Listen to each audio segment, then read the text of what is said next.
வாங்க இன்னைக்கு மல்லி சமையலில் சப்பாத்திக்கு ஏற்ற சூப்பரான வெஜ் குருமா பார்த்துடலாம். தேவையான பொருட்கள்: ஒரு வெங்காயம், 2 பச்சை மிளகா, 2 தக்காளி, உருளைக்கிழங்கு, கேரட்டு, பீன்ஸு, கொஞ்சம் மல்லித்தழை.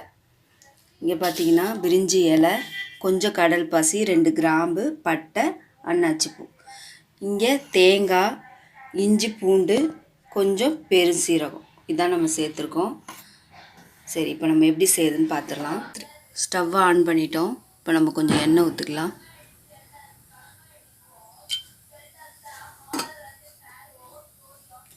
இந்த வெஜ் குருமா நம்ம ஓப்பனில் செய்யலை, குக்கரில் செய்ய போகிறோம். டக்குன்னு நம்ம செஞ்சிடலாம். இந்த குருமா ஓப்பனில் செஞ்சால் கொஞ்சம் லேட் ஆகும். நம்ம டக்குன்னு வச்சு ஒரு விசில் வச்சு நம்ம குருமா ரெடி பண்ணிடுவோம். எண்ணெய் காயிட்டுங்க. பாருங்கள், எண்ணெய் காஞ்சிருச்சு. இப்போ நம்ம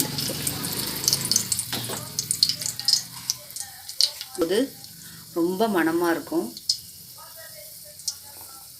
இப்போ வெங்காயம்,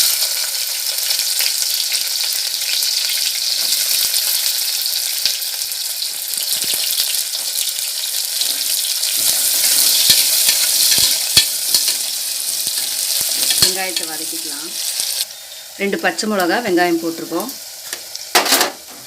இப்போது நம்ம தக்காளி சேர்த்துடலாம். இதுக்கு ரொம்ப நேரம் நம்ம வதக்க வேண்டியதில்லை, ஏன்னா நம்ம குக்கரில் வச்சு விசில் விட போகிறோம். அதனால் நல்லா வதக்கணும்னு இல்லை, நம்ம தக்காளியை லேசாக வதக்கிடுவோம். தேவையான அளவு உப்பு. நம்ம தக்காளியை ரொம்ப மசிக்க வேண்டியதில்லை, சும்மா லைட்டாக வதங்கினா போதும். இப்போது நம்ம கேரட், பீன்ஸ் எல்லாத்தையும் சேர்த்துடலாம்.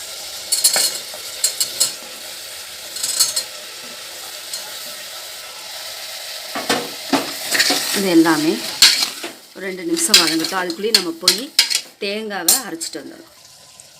பாருங்கள், தேங்காய் கூட சும்மா 2 பொட்டுக்களை சேர்த்துக்கிறேன், சொல்ல மறந்துட்டேன். பொட்டுக்களை சேர்த்து அரைச்சிட்டு வந்துடலாம். பாருங்கள், வதங்கிருச்சு. இப்போது நம்ம மல்லித்தூள், மிளகாத்தூள், மஞ்சத்தூள் அதை சேர்த்துக்கலாம். சேர்த்து நம்ம சும்மா மறுபடியும் 2 வதக்கலாம்.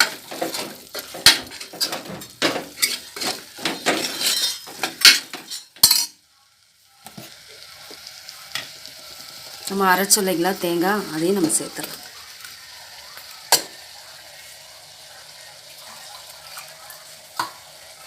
தண்ணி சேர்த்து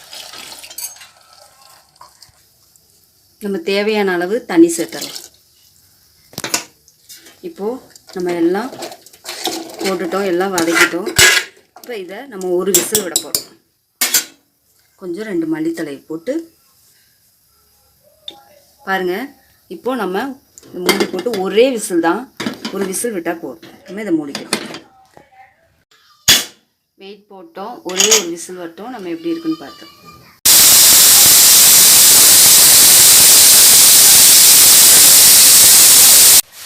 பாருங்கள், நம்ம திறந்து பார்த்துடலாம். சூப்பராக குருமா ரெடி ஆயிடுச்சு.